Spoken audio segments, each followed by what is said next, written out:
Hello students, welcome to the Sindh board lectures by Sanjeev. आज हम second year chemistry को discuss करेंगे, जिसमें हम सेकेंड ईयर केमिस्ट्री के चैप्टर नंबर 1 को पढ़ेंगे और देखेंगे कि इसमें क्या क्या समझाया गया हमें। स्टार्ट करते हैं चैप्टर नंबर 1 से। चैप्टर नंबर 1 इनऑर्गेनिक केमिस्ट्री का पार्ट है और इनऑर्गेनिक केमिस्ट्री का पार्ट का जो चैप्टर नंबर 1 है, इसका नाम है पीरियोडिक क्लासिफिकेशन। पीरियोडिक क्लासिफिकेशन को स्टार्ट करने से पहले मैं कुछ आपको इम्पोर्टेंट बातें बताना चाहता हूँ कि हम पीरियोडिक क्लासिफिकेशन क्यों पढ़ रहे हैं और इस चैप्टर को क्यों बनाया गया, क्या रीजंस थे। डिफरेंट साइंटिस्ट थे, जिन साइंटिस्ट ने ये सोचा कि इतने सारे एलिमेंट्स हैं, 100+ एलिमेंट्स हैं, इन एलिमेंट्स को कैसे याद रखा जाएगा या फिर इनकी फिजिकल या केमिकल प्रॉपर्टीज़ को कैसे याद रखा जाए। तो वो चाह रहे थे कि कोई हम ऐसा शॉर्टकट तरीका निकालें, कोई ऐसा टेबल बना दें जिस टेबल में अगर हम एक एलिमेंट को याद रखें तो दूसरे एलिमेंट की कुछ ना कुछ बातें हमें याद हो जाएं, जो हमारे लिए इजी होंगी, ताकि हमें इतने सारे एलिमेंट्स को याद करना नहीं पड़ेगा। और इसी के साथ साथ वो एलिमेंट्स जिनकी प्रॉपर्टीज़ एक दूसरे से बिल्कुल अलग है, हम उनको अलग कर दें, जिनकी सेम है उनको सिमिलर ग्रुप्स में रख दें। फिर इन्होंने इसी बेसिस के ऊपर पीरियोडिक टेबल बनाया और पीरियोडिक टेबल में पीरियड्स बनाए, ग्रुप्स बनाए, और ये तमाम बातें जो हैं हम इस पूरे पीरियोडिक क्लासिफिकेशन के चैप्टर में पढ़ेंगे। और मैं आपको ये भी बताऊंगा कि आजकल जो पीरियोडिक टेबल हम यूज़ करते हैं ये किस तरीके से बना और इसे किसने और किस रूल के ऊपर बनाया। ऐसा तो नहीं है कोई चीज़ डायरेक्ट बना दी गई हो, नहीं, कोई ना कोई रूल्स यूज़ होते हैं उस चीज़ को बनाने के लिए। सबसे पहले हम आज इस चैप्टर का जो पहला टॉपिक है वो पढ़ेंगे, डेट इज़ डॉबर्नर ट्राइएट। क्या है डॉबर्नर ट्राइएट? डॉबर्नर ट्राइएट में जो हमारे पास साइंटिस्ट हैं, डेट इज़ J.W. डॉबर्नर, जिन्होंने 1829 के अंदर एक ऐसा मेथड निकालने की कोशिश की जिसमें उन्होंने कहा कि अगर हमें किसी दो एलिमेंट का मास पता हो तो हम उस दो एलिमेंट के मास से हम तीसरे एलिमेंट का मास निकाल दें। ये इनका रूल था जिसे इन्होंने बनाया। अब उस रूल में उन्होंने क्या किया, पहली शर्त तो ये थी कि उन्होंने ऐसे एलिमेंट्स लिए जिनकी केमिकल प्रॉपर्टी सेम हो। 3 ऐसे एलिमेंट लिए, 3 क्लोजली रिलेटेड एलिमेंट्स लिए जिनकी केमिकल प्रॉपर्टी सेम हो।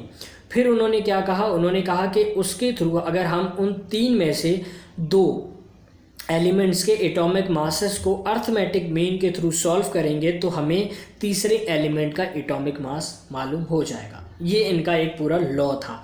अब वो कैसे था, उसमें उन्होंने क्या किया, तो चलिए डिस्कस करते हैं।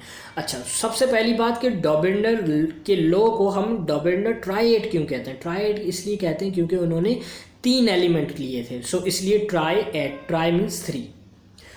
क्या करते हैं, एग्जांपल्स देखते हैं। एग्जांपल में इन्होंने क्या किया कि आप देख सकते हैं कि लिथियम, सोडियम एंड पोटेशियम ये फर्स्ट ग्रुप से बिलोंग करते हैं और ये तीनों एलिमेंट्स, अभी तो हमें मालूम है कि तीनों एलिमेंट्स फर्स्ट ग्रुप से बिलोंग करते हैं और इनकी प्रॉपर्टीज़ मालूम है।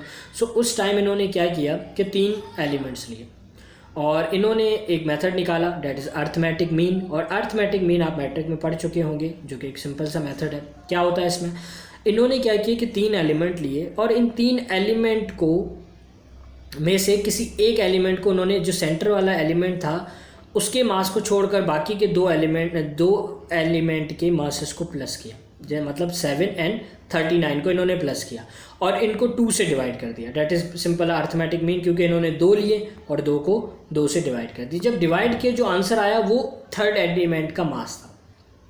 ठीक है, इसी तरीके से इन्होंने एक और एग्जांपल ली, that is chlorine, bromine, hydrate. इन्होंने तीनों एलिमेंट को लिया, इन्होंने फर्स्ट और लास्ट वाले को प्लस किया और 2 से डिवाइड किया, तो अप्रोक्सीमेटली तकरीबन सेम टू सेम हमें थर्ड एलिमेंट का मास पता चल गया। ये था आपके पास डॉबर्नर का एक रूल, जिन्होंने सिंपल यूज़ किया और कि हम डिफरेंट एलिमेंट्स के मासेस को फाइंड कर सकें। बट ये रूल तमाम पीरियोडिक टेबल के तमाम एलिमेंट्स पे अप्लाई नहीं हो पाया, इसीलिए एट द लास्ट ये रूल फेल हो गया। क्यों फेल हो गया? क्योंकि ये सब पर अप्लाई नहीं हो रहा था।